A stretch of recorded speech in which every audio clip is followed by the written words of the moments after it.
Hello everyone, my name is Leo, and if you follow our community you know that we have done several videos about latency. For instance, one video comparing 23 amp modelers, one dedicated to the camper player, etc.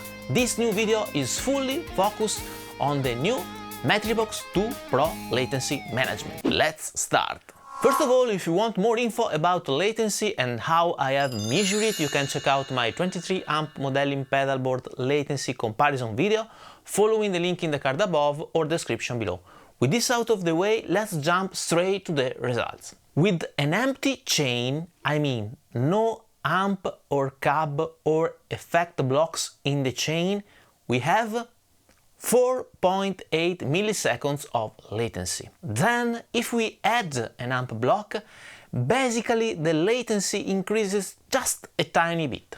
On the other hand, if we just use a cab block, the latency goes up to 6.4 milliseconds. With an amp and the cab together in the chain, we have around 6.5 milliseconds of latency. Now, if we just use an IR in the chain, the latency is around 5 milliseconds.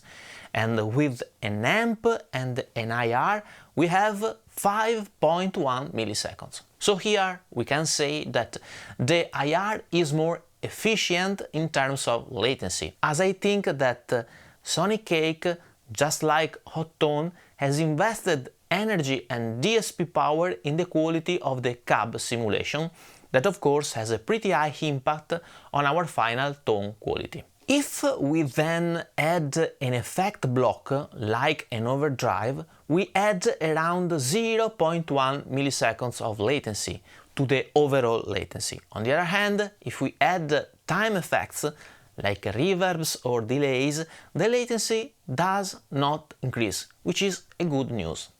Now, what about the external effect loop? Well, if we add the effect send and return blocks to the chain and we patch the send and return sockets with a cable, we reach around 10 milliseconds of latency. Of course, to this latency you need to add the latency added by the external effect you are adding to the chain. So, summarizing, the latency using IRs is, I think, fine, even if not on par with BOSS or NUX units, which are around 1 milliseconds of latency. With the cab, the latency increases, as maybe the cab simulation requires a lot of DSP power to have the best quality possible, to reach the best quality possible. Finally, I would mention that the external effect loop increases the latency to around 10 milliseconds, and maybe here we have space for improvements with future firmware upgrade. So that's all for this video. Thank you so much for watching and see you soon. Bye bye!